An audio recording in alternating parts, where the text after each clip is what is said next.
parents should have a say in which apps are right for their teens. That's why Instagram wants to work with Congress to require parental approval wherever teens under 16 download apps. Learn more at instagram.com/parental approval. At Mayo Clinic in Florida, we're conquering the unconquerable, using data and AI to create personalized gene roadmaps to fight cancer more effectively. Learn more at mayoclinic.org/possible. Mayo Clinic, you know where to go. To get the Crime Writers on After Show right now, go to patreon.com/partnersincrimemedia. I'm Rebecca Lavoie, and this is Crime Writers On.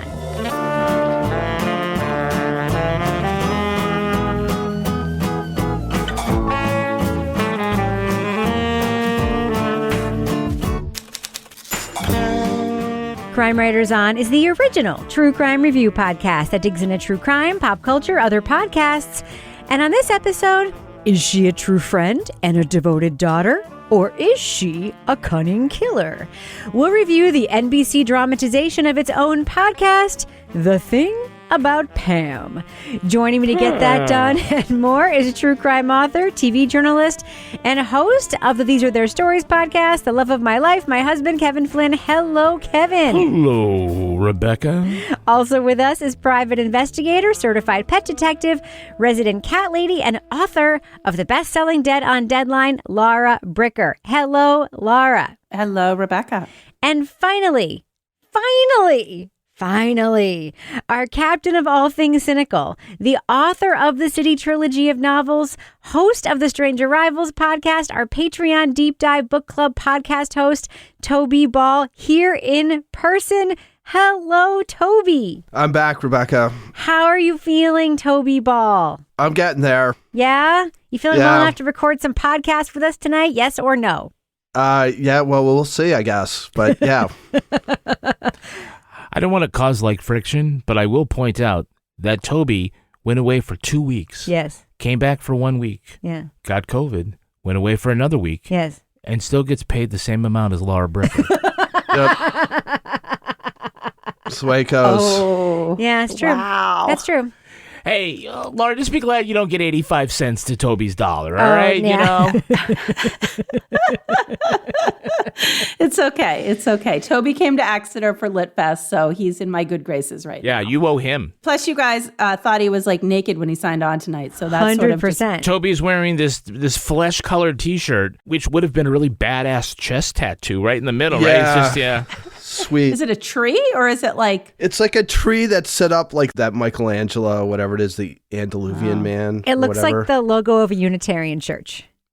It's I think it's an EMS shirt. I don't know. I liked it better when we thought Toby was naked, though. It's very eco. Yeah. It would have added Pretty some tribal, excitement to this podcast. Yeah. Then it would seem like I didn't have any nipples, which would be weird. Toby, did you listen to last week's episodes, either one of them? I listened to the beginning of the first episode. Oh, so you didn't hear the second episode on which we did an analysis of whether or not sometimes you show up looking like a little boy with rumpled hair and like a You did that in the t-shirt? first episode. You said sometimes I look like a sad little long-haired boy. And sometimes you show up with guns looking like a super hot man. Which one do you think you are this time? I'm just curious. he's a super hot man with no nipples. I'm going to shoot low and say sad boy. Sad long-haired boy. I don't know. I don't wear a wig. I don't know how all this happens. But Well, we know you're not 100%, but we're very glad that you're doing better. Thrilled. And happy that you're here. Thrilled.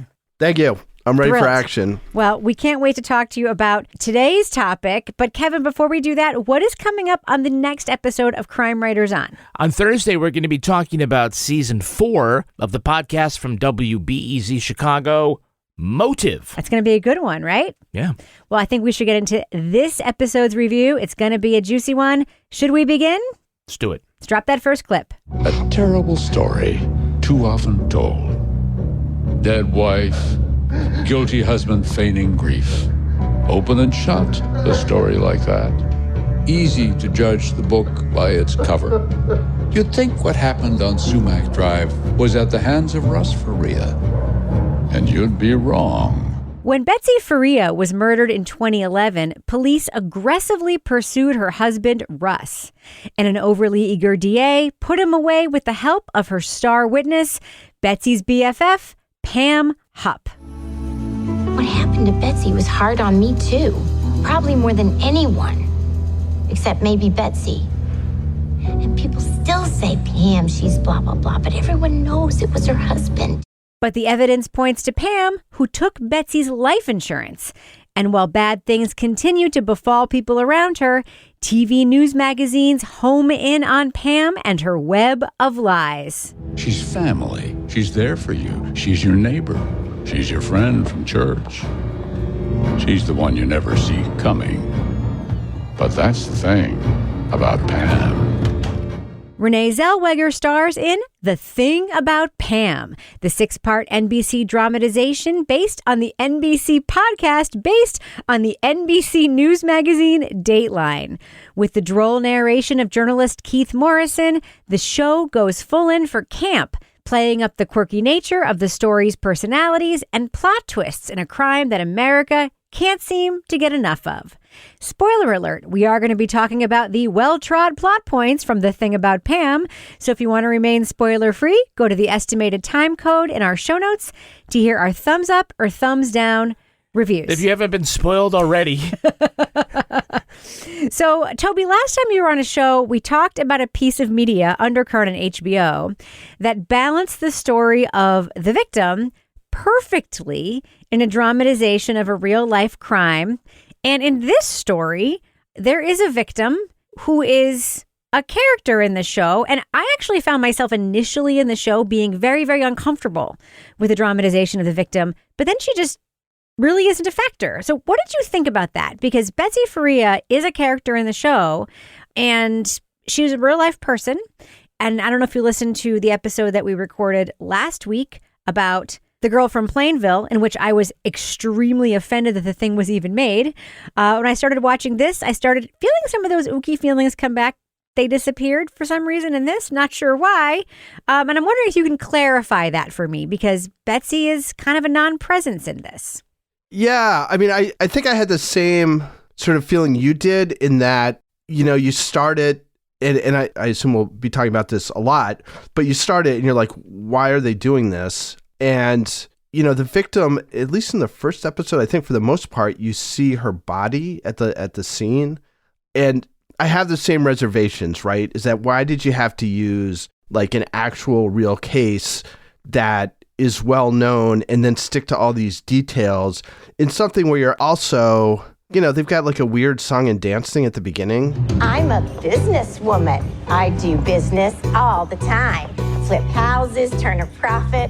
I'm real successful. I'm a pillar of the community. She's a pillar of the community. Thanks, Jer. Great guy.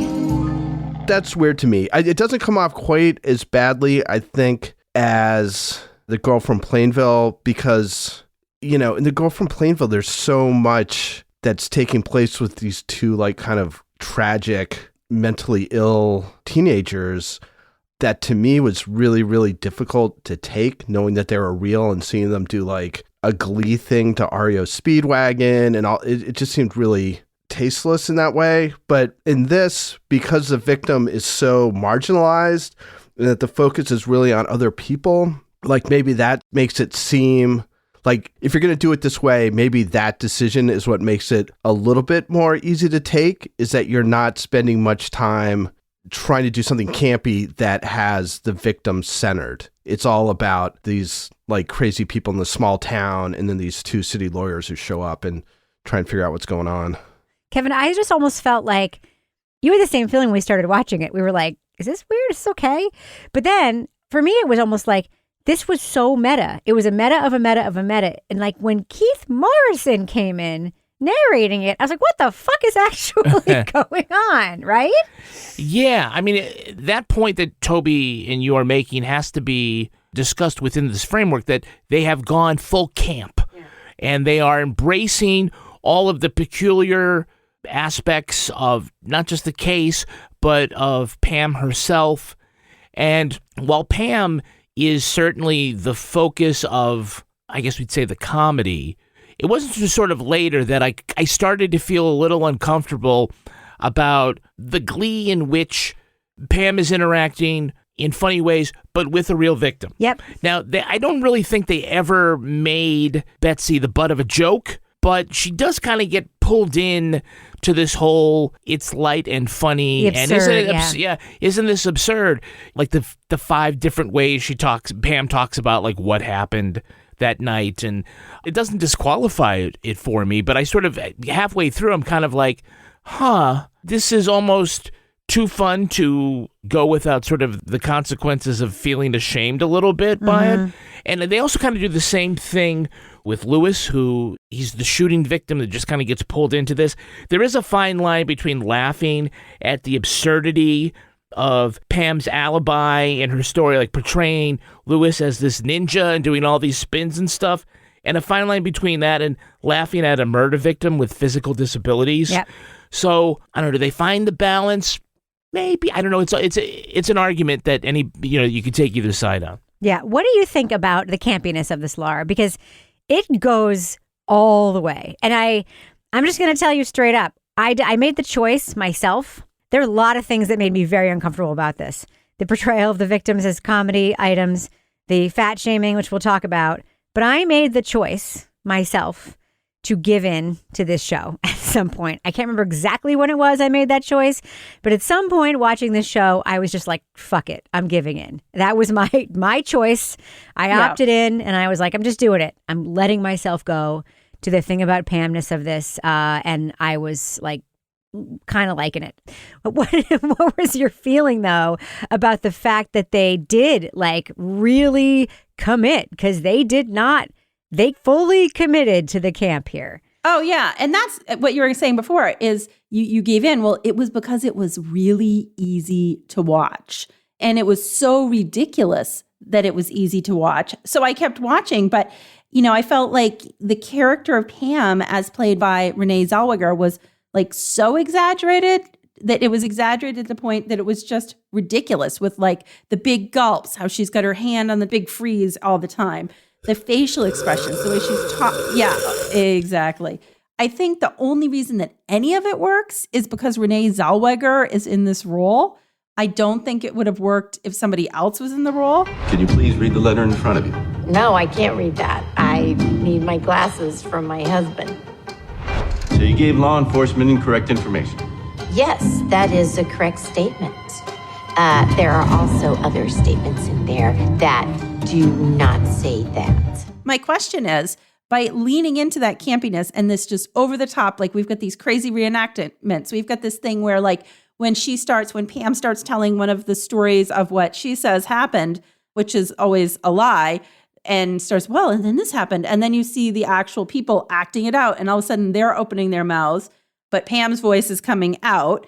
And it just gets more and more absurd. But I guess what I was kind of thinking was, I know we're leaning into Dateline, and I know this is based on the Dateline story, but did this adaptation sort of miss the chance to actually shed some light more on the psyche of Pam Hupp rather than making her into like a caricature, which is basically what she was in this show? Right. But what would that have added? That's my question, Laura. Like, would that have added anything for you? Would Toby have liked that? Would Kevin have liked that?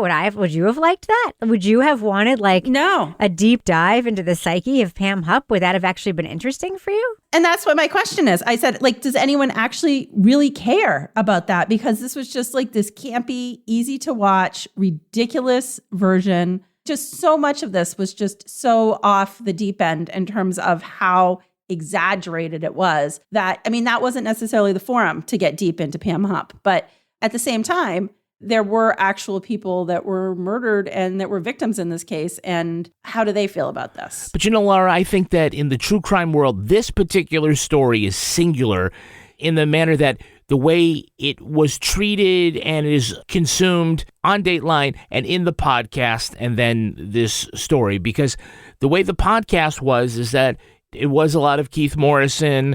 He was certainly the highlight of, the way the story was told.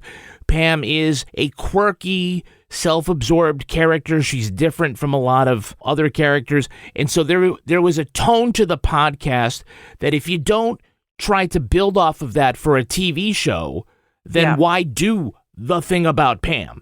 You know, you could do something completely different about the case, which I think is different from what we're going to see in The Staircase and Under the Banner of Heaven, which is coming out, and like what we saw with The Girl from Plainville. I think that's why this is different. Mm-hmm. I think that's a really good point, but it also makes me wonder about the original treatment of the case. Sure. That if the only way you can fictionalize the way it was originally covered is by making it campy, you know, and I haven't watched much Dateline. Most of the Dateline I've consumed has been for this show. But in some ways, I thought the most interesting part of this whole series was the fact that Dateline was willing to kind of lend its name to this, and that they were comfortable with this portrayal of a crime, and not just the crime itself, but the way the people in the community were portrayed, the way the defense was portrayed, the way the prosecutor and the police were portrayed, like all those things. You know, I don't know if they're indicative of a lot of Dateline stuff, but for a show that's like a true crime show to be like, you know what, for our first ever fiction prestige thing, we're totally signing off on the way these different factions are being shown.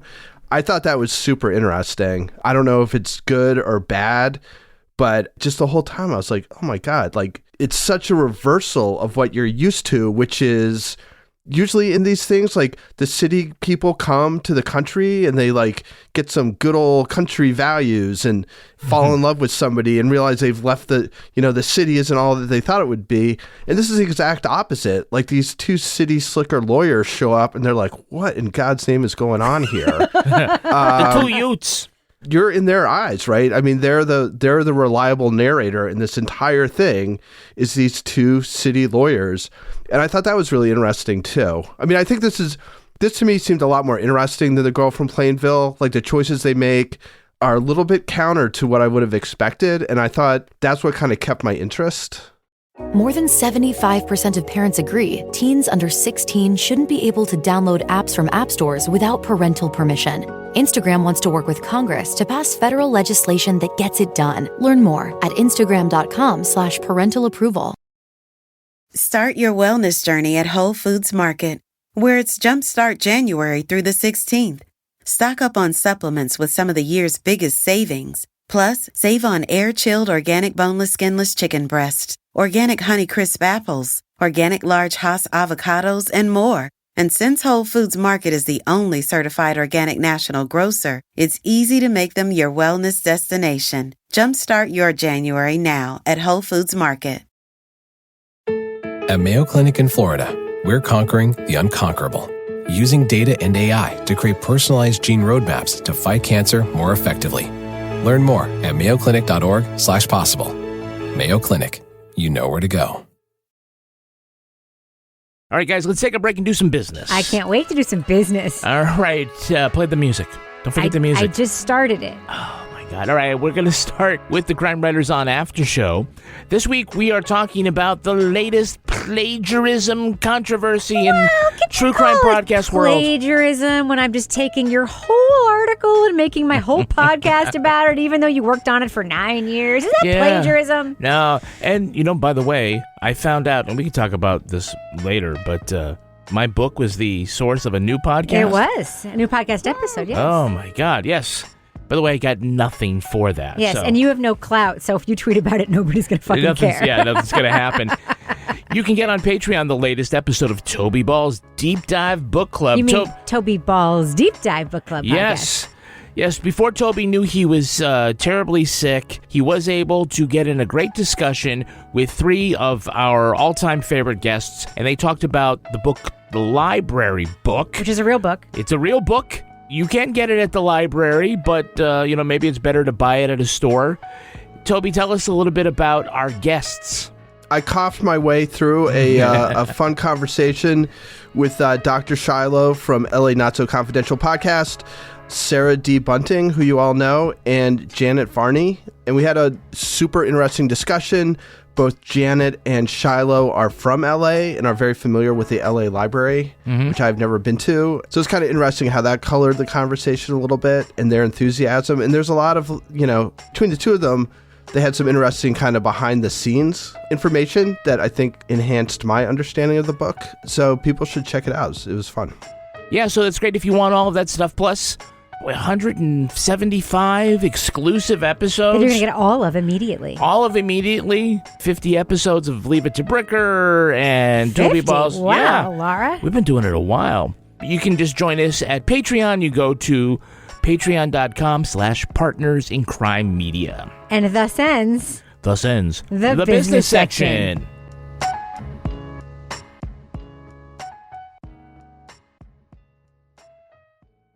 Toby, I just want to say what you were talking about this being more interesting than you expected. I completely agree with you. I just want to address one thing that we talked about a little bit ago before we move on to the other things about it that are positive and interesting.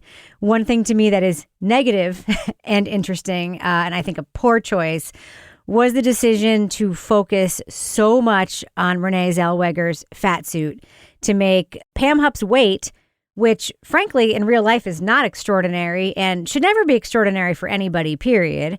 But to make the fat suit itself such a character in the story and to make the focus on Pam Hupp's appearance such a character in the story, I found that unsettling and unnecessary and dumb. It plays no role, by the way, in any aspect of the story.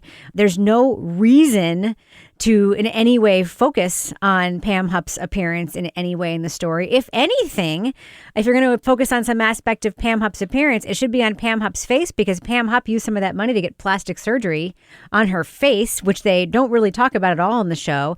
But instead, the show, not only do they put Renée Zellweger in a fat suit for no reason, but there were all these low shots of Renée Zellweger walking like a big blimp balloon clown for no reason. Of course, there are all the shots of her drinking the giant big gulp soda for no reason. And I am just incredibly offended that the last genre of shaming humor that is allowed in America and in the world that everyone thinks is acceptable, in a world where we are increasingly agreeing that nothing like this is acceptable, is making fun of fat people. I just don't think it's fucking cool, and I am not fucking cool with the fact that this show leans so heavily. Don't forget stuttering, too. That's still something people feel like they can laugh about. I think the fat shaming is far more prevalent. I am not picking between the two, Rebecca. I'm sorry, but fat shaming is fucking everywhere. Yes. And the thing about this fat suit is, regardless of what they were going for, what ends up happening is that it is so fake to watch. And the movements of her walking in this suit are so fake that it becomes a distraction, because you're looking at it because you're like, this isn't a normal gait. This isn't how somebody normally walks. This isn't how somebody normally. So it takes away from like any value that somebody somewhere thought, oh, they would get from putting her into this suit, I think is negated by the fact that it just is so obviously fake as you're watching that it's kind of all you can focus on. I mean, for me anyway, I'm just like, here we go again. It reminds me of like that sumo wrestler suits that like people used to put on when they would have like the fake sumo wrestler suits, and you'd get into this big like burr, burr, burr, for like, you know, fundraisers or whatever, and like do the wrestling, because it just wasn't natural to watch. Yeah, I'm kind of on the fence, guys, about the use of, like, the prosthetics and the fat suit. It's not like when Eddie Murphy did the clumps in The Nutty Professor. You're just making up a character out of whole cloth, and you say, oh, we're going to make them chubby, and it'll be funny. Which isn't funny. Which isn't funny, okay. But, you know, Pam isn't, like, such a popular figure that we already know what she's supposed to look like. She's not Winston Churchill, right? So Gary Oldman has to put on the makeup and the everything to make him look like that. You don't necessarily need to do that, I guess, with Pam, because it's not a defining characteristic. Does she have to look exactly the same? She does look so much like Renée Zellweger. She looks a lot more like Pam. The question is, do you need to do that at all? No, because she could be Bridget Jones in a wig, and Bridget Jones is a fictional fucking character. Yes, played by Rizet. Correct. But listen, okay. Jessica Chastain played that CIA person in Zero Dark 30 and looked nothing like her. Whoa. See, that's like Pam. That's my Pam impression. You are putting words in my mouth that I did not say. Right. Okay? No, I know. I'm not disagreeing with you at all. Well, I'm just saying, like, I'm on the fence about that. I understand if she were, like, way more famous, then say, yeah, you want Renée to just disappear into this character, and the way he looks or she looks, that's what you want to go for. I don't know if it's necessary. Right. But a defining characteristic of Pam, but she wasn't like. Yeah, I mean, that's what the only reason I think that it's possibly troubling is that she's also a comedic, cartoonish character, and so then does anyone look at Pam Hupp and think, oh, a defining characteristic of her is that she's comedically fat? No, she's not. A and B, and even if she were, like, you would maybe like have Renée Zellweger just like puff up for the role and just not say anything about it, but make it a comedic thing is just not fucking cool. And it's also Renée Zellweger is always. I mean, she's never been in a role where she's been overweight. Like, whenever I think of Renée Zellweger, she seems... Is she overweight? Bridget Jones? Yes, that's the whole point of Bridget Jones. All right, never mind. But not clinically obese. Yeah. I just found myself so distracted by it that it was like... You know, she's kind of acting through her costume. Yeah. I mean, it's like watching Batman or something. And yeah, right. I don't know. I thought it was really distracting. And I agree. Like, the fat shaming thing was horrible. I was just like, what do the maintenance phase people think about this? And I'm sure it's not good. Rebecca Lavoie think about this? It's not good. Yes, I agree. Yeah. I will say, Bridget Jones, by the way, Renée Zellweger was not fat in Bridget Jones at all, but Renée Zellweger was supposed to be fat in Bridget Jones, and America laughed because Renée Zellweger was just like a size 6 in Bridget Jones. She's Hollywood fat. Yeah, right. All right, so let's move on. That aside, let's move back to what's interesting about the thing that isn't about the fat stuff. So you were talking, Toby, about the city lawyers, and I do want to talk about the legal stuff in this. Because that fucking DA, played by Judy Greer, Laura Bricker, I actually did some, I remember listening to the podcast and I did some sort of digging around after watching this. And I'm like, that cannot be what happened. That is pretty fucking close to what happened in this case. What do you think about all of that? This DA is like very friendly with this judge and just did not give a fuck. Pam is like literally walking into her office and they're just like, she's ignoring what's right in front of her and continuing to prosecute Russ Faria despite what is literally right in front of her. They all text, they coordinate, making sure the defendant's alibi is sealed. Your Honor, she just accused 4 people of being complicit to a murder without a sliver of evidence. This goes to planning, accomplices. Yeah, I'm going to allow it. It was pretty clear in watching this that her focus was power, re-election, and winning. And also, it did give off this like small town, small community vibe where everybody's connected and, there's a lot of backdoor dealings. And so especially that scene where they're at a playground and she's like, oh, yeah, well, the judge and I, we went to school together and our kids are friends and like blah, blah, blah. And then there was like additional scenes like that. They were at an arcade and the same. And she's like, hey, judge. It was maddening to watch at the same time as it was ridiculous because, you had the one assistant DA who actually was like, hey, maybe we should look at this. She's like, nope, all set. I was glad to see when I did some Googling around that this prosecutor is now facing some heat for these decisions and these actions. But I will say it was played really well. I loved like the severe hairstyle, it just contributed to the overall character and the feeling that you got about that character. But also, what the fuck? Like, prosecutors should know better than that shit. But clearly they didn't. And unfortunately, some of this contributes to this like Midwestern small town stereotype. And that is kind of the unfortunate fallout from this case. When I showed up to be on jury duty in our county, I was being selected for duty and I knew the prosecutor from college, and then the judge was a friend of mine's best friend. I knew the judge in the case where I was the jury foreman, and he came in and he came into the room afterwards. He was like, Rebecca, how'd you like being the foreman on the jury? It was amazing. Yeah. It's, small towns, man. It is supposed to be, if you can put that aside and, objectively and impartially consider the evidence. And I think in the show, they, make a good comic, fictionalized, over-dramatized case that, that wasn't what happened here. By the way, there's nothing unethical about a jury foreman knowing the judge. It's the prosecutor, the witnesses, the defense attorney. Or a juror drinking in the same bar with the judge and the DA and the actual murder victim. Buying them drinks. I don't know about that. Kevin, what did you think about the cops? Because the portrayal of the cops, they show up and that was a portrayal, obviously. We don't know how that really played out. But they show up at the first scene and like, it's a classic case of the husband killing the wife. Yeah. It was a little brutal. I thought that they decided, let's just go at it. When they're Hey, you did Miranda right. Man, you did Mirandize him, right? Some lady on Sumac got stabbed, I don't know, 20, maybe 60 times. I processed the crime scene myself, and we have the husband here now. You Miranda'd him, right? Oh, yeah. Yeah. You know, hold on 1 second for me, okay? Just hold on 1 second. That was great. I thought that the DA and her friendship with the judge, like we talked about, was a little nutty. And then we got to give props to Josh Duhamel for his performance as basically the straight man as the defense attorney. And I think that if you watch the Dateline show, you kind of get the sense that, yeah, I mean, he was the guy not only just defending Russ, but also pushing for the truth, not just to get the acquittal for Russ, but also to say, look, all this evidence is right in front of you. Like, why are you not looking at this? And he's the guy who I think really helped push the ball downfield on this investigation. I've always been a huge fan of his. I don't know if he's still married to pop star Fergie, but he was. I'm not sure if they're still married. I've been a huge fan of his ever since he was on All My Children. Oh, Just gonna say it. As you guys know, I'm a big fan of the soaps. Laura Bricker, what do you think of the little reenactments that happen whenever Pam is telling her version of the story? And there's a little vignette when she's telling her version of the story, and then her voice is coming out of the mouths of all the other characters in the reenactment. You know what? It kind of grew on me. The first time I was like, what the heck is this? But it was just, it contributed to the overall campy, bizarre, over-the-top, exaggerated telling of this story.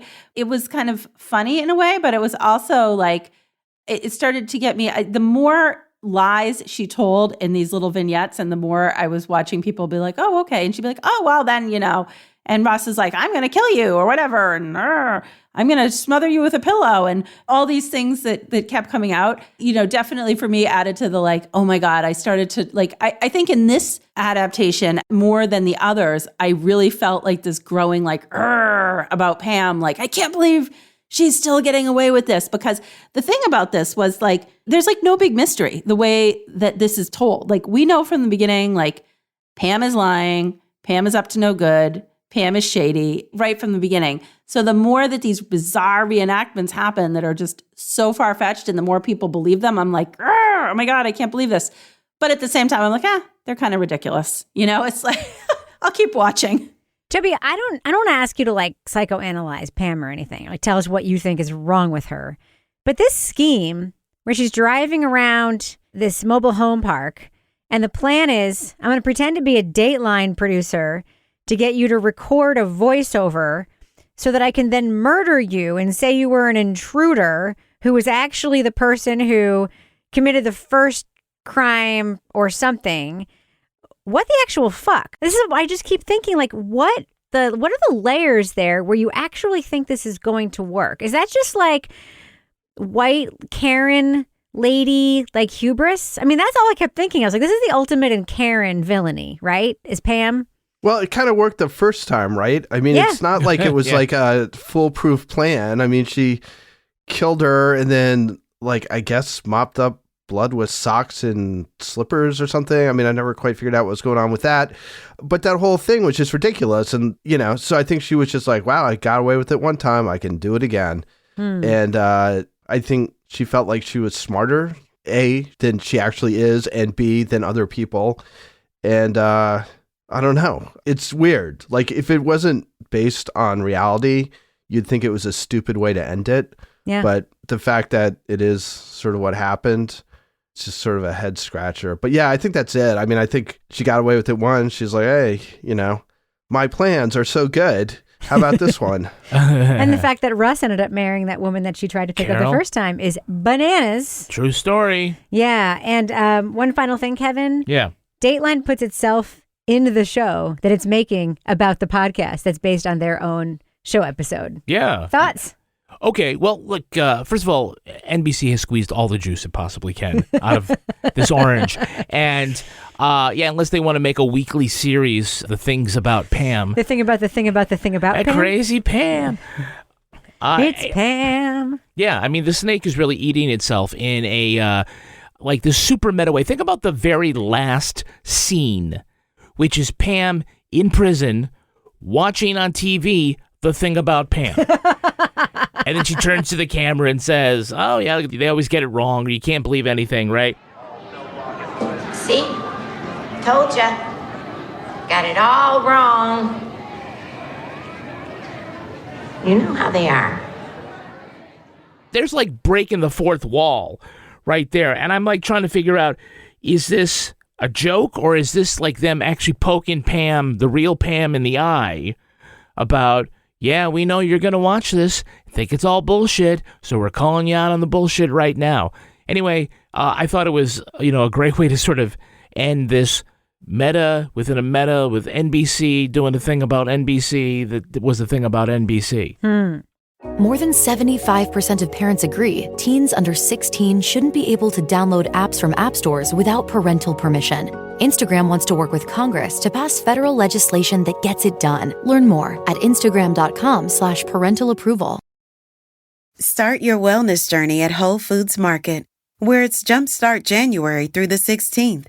Stock up on supplements with some of the year's biggest savings. Plus, save on air-chilled organic boneless skinless chicken breasts, organic Honey Crisp apples, organic large Hass avocados, and more. And since Whole Foods Market is the only certified organic national grocer, it's easy to make them your wellness destination. Jumpstart your January now at Whole Foods Market. At Mayo Clinic in Florida, we're conquering the unconquerable, using data and AI to create personalized gene roadmaps to fight cancer more effectively. Learn more at mayoclinic.org/possible. Mayo Clinic, you know where to go. All right. Well, I think we should do what we do. Let's let our listeners know, should they check out the NBC miniseries, The Thing About Pam, currently streaming everywhere, including places like Hulu and Peacock. It's based on the podcast, The Thing About Pam, which is based on the Dateline episode, The Thing About Pam. Laura Bricker, what do you think? Thumbs up or thumbs down for The Thing About Pam, based on The Thing About Pam, based on The Thing About Pam? Well, I'm going to go thumbs up. I'm going to go like a tepid thumbs up because, there's issues with this, but I'm going to say like it was super easy to watch. Like I just sat down and I just watched the whole thing.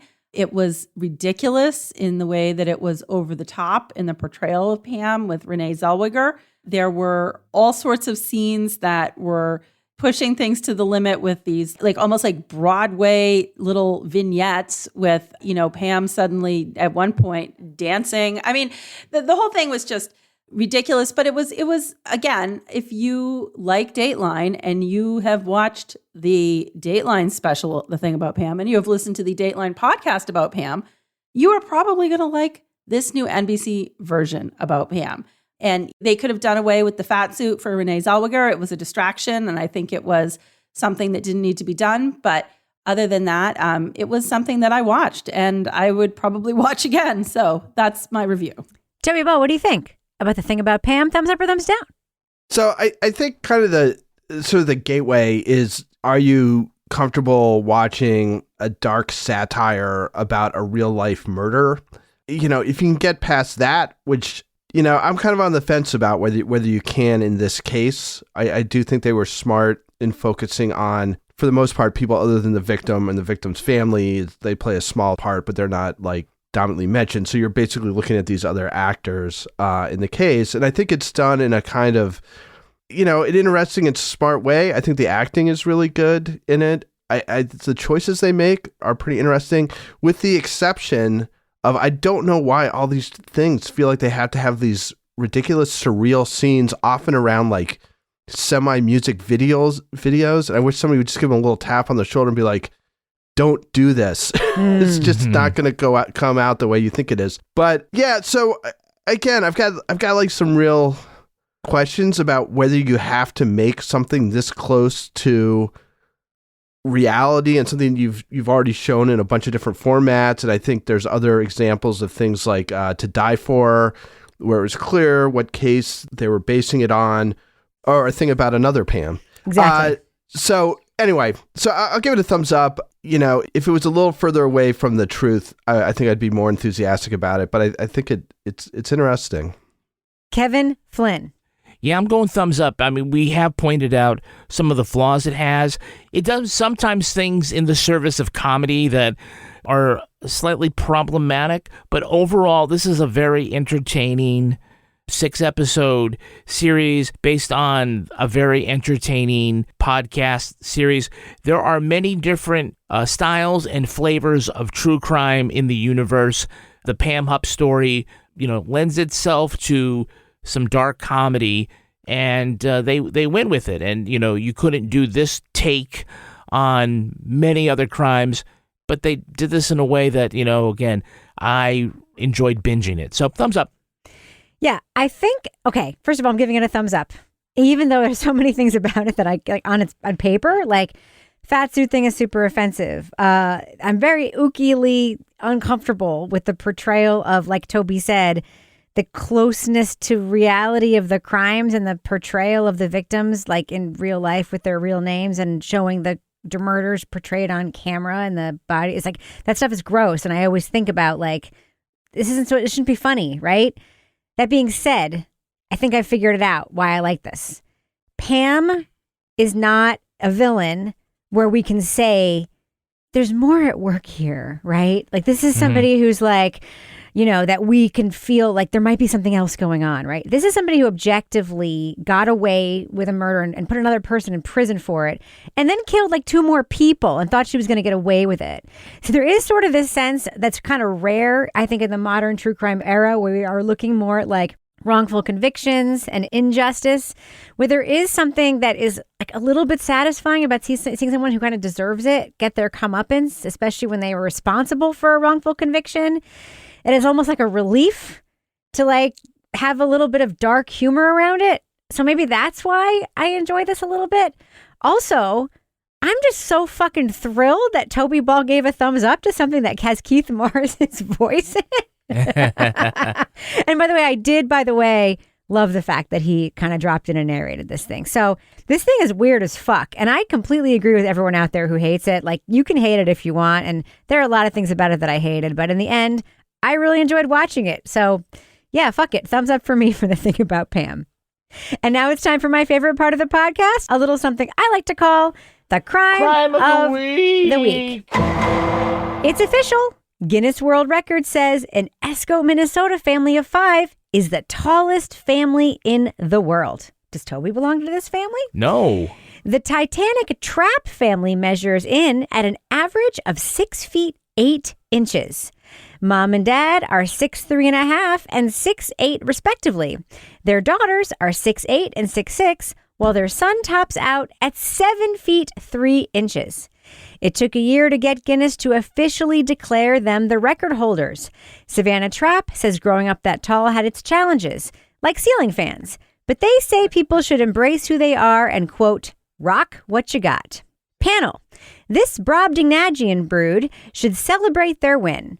What will the world's tallest family do this weekend? Laura Bricker, what do you think? I think they're going to go to Durham, New Hampshire and play some hoops with Toby Ball. Oh, that's a very, very good. Dunk on Toby. Yes, Toby Ball, what do you think the world's tallest family should do this weekend? Limbo contest. Oh. Kevin, what do you think? I think that they need to clean the gutters without a ladder. Oh, well, that's a very good guess, Kevin. Perhaps they should come over to that at our house since our gutters are pretty fucking clogged. All right, well. Do you want a podcast or you want clean gutters? Kiss my ass, Rebecca. Laura Bricker, if folks want to reach out to you and say, hey, can I come over and clean your gutters this weekend, how can they reach out to you on Twitter? That sounds sort of sexual. It does, yeah, it looks really bad. At Laura Bricker. Guys, that's a you thing. Who wants to clean out Laura's gutters? If you think that sounds sexual, that is a you thing, no, not a me thing. That's a you thing, Rebecca. Laura Bricker, what did you say your Twitter handle was? It's at Laura Bricker. And Toby Ball, if you want to get volunteers to clean your gutter, no, fuck it. Toby Ball, if you want folks to reach out to you and ask if you're okay, how can they reach you on Twitter? At Toby Ball and H. And Kevin Flynn, if you want folks to reach out to you so you can clean their gutters, how can they find you on Twitter? You can twist my spigot at Kevin P. Flynn. And if you want to follow me on Twitter or Instagram, you can find me at Reb Lavoie. Follow the show on Twitter at Crime Writers On, and please join our amazing community in our official Facebook group. Just look for Crime Writers On Facebook. When you find our page, join the group. Support the show at patreon.com/Partners in Crime Media. You get the Crime Writers On After Show, Married with Podcast, Laura Bricker's amazing Leave It to Bricker podcast, and Toby Ball's Deep Dive Book Club podcasts. Our theme song was composed and performed by Ty Gibbons. Our line editor is the genius, Olivia Burdett. The executive producer of this program is Kevin P. Flynn. This show was recorded in the Yoga Loft above the Bodega in Bay St. Louis, Mississippi studio, otherwise known as Studio C, the closet in our New Hampshire basement, where we take long, loud sips of our convenience store soda, fountain beverages with cherry squirts. On behalf of all the crime writers, thanks so much for listening. We will catch you later. Are you at all disappointed about the lack of sex in season 2 of Bridgerton? Yes, I am. I mean, they made us wait until like the last episode. Pretty and it tantric, was huh? And it was nowhere near as racy as season 1 was. I mean, I wasn't having any like homoerotic dreams about it. Is that even a word? It is a word. I don't know. It's 2 words. It is a word. Which one? Dreams or homoerotic? I don't know, but I wasn't having any dreams about season 2 of Bridgerton like I did of season 1. So I don't know. That's saying something. Huh. Rebecca's like, did you watch season 1, Rebecca? It was pretty sexy. I did. I hear, though, that in season 3, they're going to be able to do over-the-clothes stuff.